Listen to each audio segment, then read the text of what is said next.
Hello, my name is Chris, and today I want to offer my take on a very important question, which is, if quitting smoking is so wonderful, if so many of us feel so fantastic when we finally put the cigarettes down, then why oh why, do so many of us then go ahead and pick them up and start smoking again? It makes no sense, right? We quit smoking, we start to feel fitter, healthier, happier, wealthier. We start enjoying life more, and then something happens and all of a sudden we're reaching for the cigarettes and we're smoking again and taking ourselves right back to the time when we weren't so fit, when we weren't so happy, healthy, wealthy, full of life. What gives? Why do we do that? Why do so many ex-smokers start smoking again when we have so much to be grateful for? This morning I'm grateful to be outside by the water's edge. I can breathe in lungs full of fresh air, and my lungs are full of fresh air. It's not a short, shallow breath, the kind of which I used to have when I smoked. I would say the sun is shining.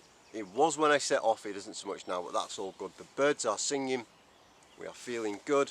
I'm grateful for all of this, and I'm grateful for you, my YouTube friends. We've been hanging out in the comments together, helping each other get through our smoking journeys, whether we are 4 months and having a bit of a tough time, or 4 hours and brand new on a brand new adventure. We've been helping each other out, and please let's keep that going. Let's keep talking. Let's keep helping each other stay smoke free. And please also keep your questions coming. Had a couple of couple of great questions. Someone asked me if I could do a video on recognizing the withdrawal symptoms when you were quitting smoking. Yes, absolutely. I've actually been working on that. But then I spotted this question, which was, why, if quitting smoking is so wonderful, does any ex-smoker start smoking again? And it's been on my mind, and I've been thinking a lot about all the times when I used to try and quit and then would start smoking again. What went wrong? Why did I do that? I've been speaking to other ex-smokers too about why some of their previous quit attempts weren't quite as successful as they could have been. And I thought, put this all together and I'll make this video today. Should we get into it? Let's go. So, what happened to me on my journey, and what happened to quite a number of other former smokers that I've spoken to, is that once we quit and once we get past the withdrawal stages, once we become no longer people who are quitting smoking but people who don't smoke, yes, we do feel wonderful, and yes, we do feel amazing. We have more air in our lungs, more money in our pockets, more peaceful night's sleep, more clothes that don't stink. We feel really good, and at first it is incredibly exciting to feel this good, because for many of us it's the best we've felt in years, if not in our entire lives. We feel so good, and every day we wake up and go, yes, this is how I feel. It's wonderful, it's exciting. Day in, day out, we remind ourselves of how exciting it is, until we start to forget that feeling this good is not how it has always been for us. We get to a point where feeling this good it doesn't become feeling good, it just becomes how we feel. It becomes our new baseline, it becomes our new normal. And we start to take it for granted, forgetting about how crappy we used to feel before we quit smoking and during the withdrawal stages. It just becomes part of day-to-day life. We take it for granted, we don't think about it. Then, as we go along, the universe at large starts to throw challenges in our way. And it isn't always the big colossal challenges. It isn't always bereavement. losing a partner, losing a job, things like that. Sometimes it's the smaller things. Have you ever heard of the expression, I love this, we don't stumble over mountains but over pebbles? I love that. In other words, the big monumental life-changing stuff, we can see it quite clearly in front of us and we tackle it head on, and most of us do okay. We might wait a little bit, but we see the mountain before us and we're determined to get over it, and we do. But the pebbles, the little things underfoot, the one or two extra stressful days at our job, the one or two heated arguments with our partner, the one or two worries about how we're going to pay the bills this month, those pebbles underfoot, we aren't necessarily looking out for them. It is easier to stumble on them. It is easier for those things to build up a state of stress, anxiety, worry, sadness, boredom, it may be. All those things start to mount up and change the way we feel. So because we haven't been focusing on, yes, I feel wonderful, we allow these things to build up and build up inside us. And all of a sudden, we are faced with just feeling awful. Now, there is a lot to be said for allowing ourselves to feel whatever we are feeling, to experience whatever emotions we are experiencing, and to look at, okay, why do I feel like this? What is it trying to tell me? What do I need to do? I would love at some point to make some more videos about processing our emotions, and especially how that helps us to avoid relapsing again. You let me know in the comments if you think that is a good idea. But for now, let's say that we're not at that point where we want to sit, or where we even think about sitting with our emotions and dealing with them. We are still at the point in our lives where when we feel bad, we want to change it. When we feel bad, our natural instinct is to want to feel better.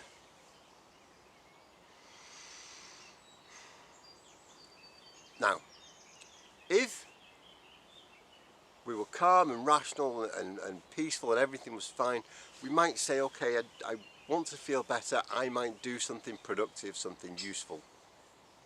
I might go and do some exercise, phone a friend, go for a walk, come hang out by the water's edge with Chris and talk about how great it is not to smoke anymore. But when the stress and the pressure and the worry and the anxiety, when all that builds up, it puts us in a state that isn't so resourceful, that isn't so rationally thinking. I don't know about you, but when I am stressed, when I'm anxious, I don't necessarily make the best decisions. And this is where things start to unravel.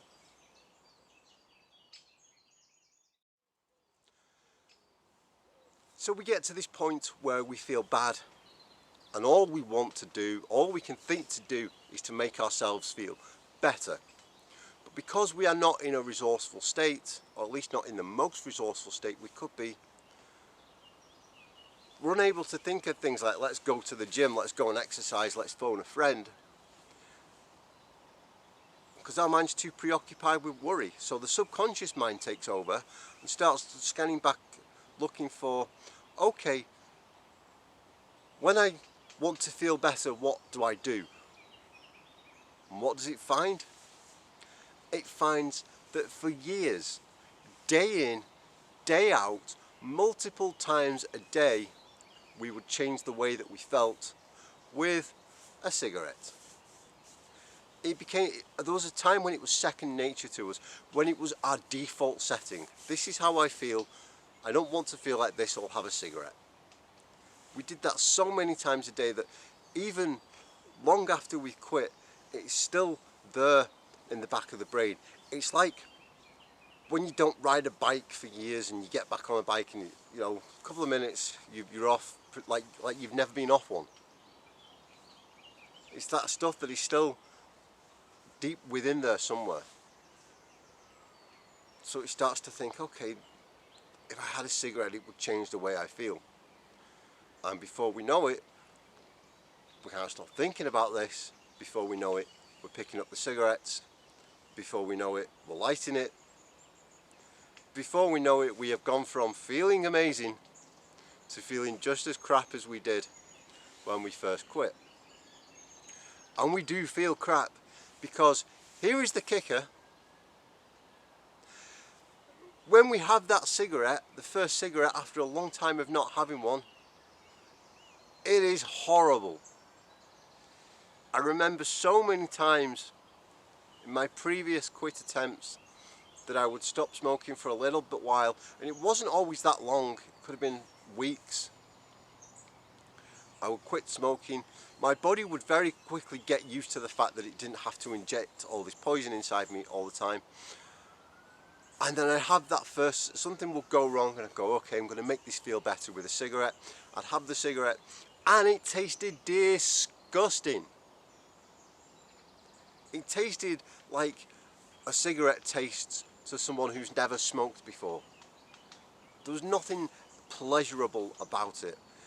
I choked, my body was rejecting it because my body got used to breathing fresh air and not toxins from a cigarette. So I would choke, I would cough, it would taste disgusting. It did absolutely nothing for me. It especially didn't change whatever it was that I was going through. I spoke in some videos late last year, and I've mentioned a few times this year. In 2017 I lost a couple of people who were close to me, and the temptation, I won't lie to you, the temptation was there to change the way that I felt with a cigarette. But look, a cigarette isn't going to bring a loved one back after they pass. A cigarette isn't going to bring an ex-girlfriend, an ex-boyfriend back. A cigarette isn't going to pay the bills that I'm worrying about paying. A cigarette isn't going to resolve the conflict that I'm having with somebody at work. A cigarette isn't going to get my flat tidy when I'm worried that, you know, my home is a mess and I need to tidy it up before someone comes round. A cigarette isn't going to actually change anything apart from making me feel worse, making you feel worse, making us feel worse. Because we have that cigarette and the situation stays exactly the same, plus now we feel physically worse because we just forced this poisonous thing inside us that we finally got rid of, and it tastes disgusting and it makes us feel bad. And then comes the emotional after effects of having, let's call it a relapse, having a relapse, picking up a cigarette again.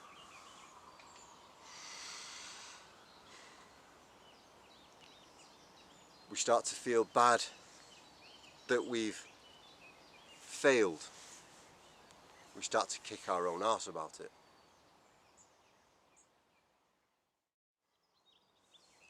So we have that cigarette and we feel bad, and then we make it worse by beating ourselves up.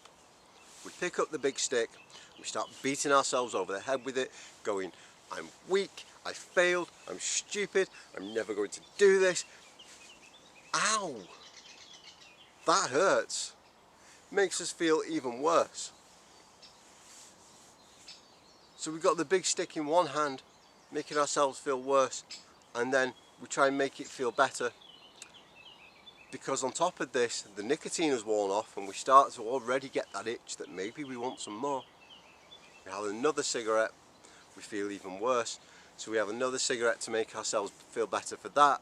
Then we feel worse for having that cigarette, so we have another one. Round and around and around it goes. For me, this time, I knew that if I wanted my quit to be successful, if I wanted to stay smoke-free long term, I had to break that cycle. And to do that, I started doing things differently. I started practicing gratitude. Yes, here I am again talking about gratitude. I just made a video about this a couple of weeks ago. I'll put the links in all the usual places so you can check that out if you want to. you want the too long didn't read version, it comes down to this. I said earlier on that the first step on the slippery slope back to picking up a cigarette is that we forget how fortunate we are to feel so wonderful after we quit smoking. So I remind myself on a daily basis of how good I feel today. I don't spend all day every day walking around telling myself that I'm an ex-smoker. Truth is, I only think about anything related to smoking when I'm making these videos talking to you guys. I'm now not smoking is normal to me. However, I make sure that the feelings of being a non-smoker are not something that I ever let become normal, that I never become complacent about it. So I get my gratitude journal every day, and I give thanks for having this fresh air, for having, you know, the opportunity to wake up early and come out by the water's edge, because my sleep is good today because I don't smoke. I give lists, I give myself reasons, all the things I have to be grateful for. I remind myself on a daily basis, quite often several times a day, how good it is to be alive and smoke free today. This has two benefits. First, it ensures that I never take it for granted, so that feeling this good never becomes normal, so that I don't start on that slippery slope. Plus, it helps that when the universe does come down and throw challenges at me, I'm better equipped to deal with them because I start my day in a positive frame of mind. So whatever challenges, whatever little pebbles get under my feet, I'm able to brush them aside instead of stumbling over them. Doesn't work 100% of the time, but I deal with stresses and challenges a lot better. But let's say that the stresses and pressures are so monumental, they're building up, we haven't quite been practicing gratitude enough lately, and we certainly haven't got to that point where we just want to sit with our emotions and write down what they mean. Let's say that we simply get to that point where we just feel bad and all we want is to feel better and to change the way that we feel. I found that what has helped me, somebody's looking at me like, who's this lunatic shouting at his camera? I found that what helps me is to practice regularly things that make me feel calmer, that make me feel relaxed, that make me feel better. Even when I don't necessarily feel stressed or anxious or whatever it may be, but just building up practices that I know are going to make me feel good, so that they become my new default. They become the things that, when my brain is tired and I'm not in a resourceful state, they are the things that my brain goes to and says, do this, this makes you feel better, and not go and have a cigarette, this makes you feel better. For me, it's things like getting on my bike, going for a ride, going to the gym, picking up my guitar. I am literally the worst guitar player you'll ever meet, but there is something quite relaxing about just sitting and strumming chords. So I do it quite regularly. I just practice that so that it becomes the new go-to. So that smoking cigarettes is not my go-to when I feel stressed. That strumming the guitar and annoying the neighbours or coming out here is the thing that I do.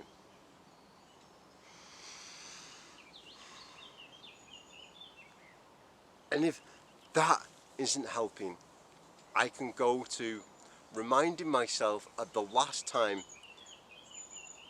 that I picked up a cigarette and how disgusting it was. Like I said, previous times when I tried to quit and then start and then had a cigarette again, it was disgusting.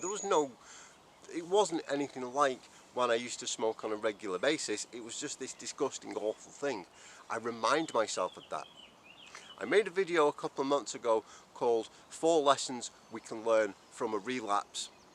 I suggest going and watching that again, links where they go, to go and watch that. And I talk about how our last relapse, the last time we picked up a cigarette, can be a very powerful tool for helping us to avoid picking up a cigarette this time. Plus, I need to remind myself regularly that it's not going to help. Whatever situation is going on, it's not going to change the situation, and it certainly isn't going to make me feel better.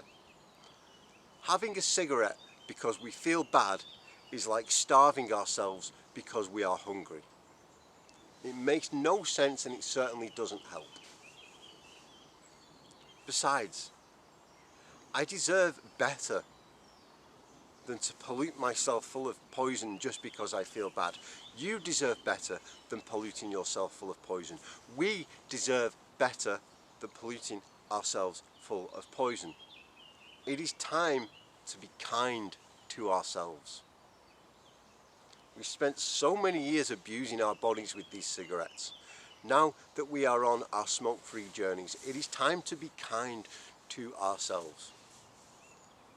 It is perfectly normal sometimes to get stressed, to get worried, to get bored, to get frustrated. These are all perfectly normal human emotions. We don't have to smoke on them. We don't have to make things 10 times worse for ourselves by polluting our bodies, by treating ourselves so poorly. Think about somebody you love.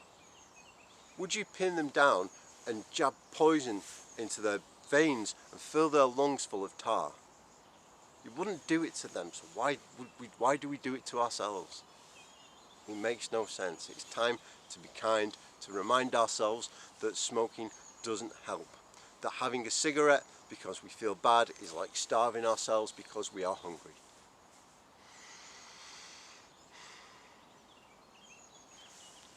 I hope this has been helpful, as I hope all my videos are helpful to you in some way. If you have enjoyed this, as always, likes, shares and especially comments are greatly appreciated. Do let me know how you're doing on your quit smoking journey, whether you are hours, days, weeks, months, even years off the cigarettes. It is my favourite part of making these YouTube videos, getting to hang out with you in the comments section. I am grateful for that today. I feel wonderful today. I'm not going to smoke today. How about you? Thank you so much for watching. If you haven't already subscribed, please do so. There are new videos more or less every week. I missed one last week. We're back on track. I will see you next time. Bye.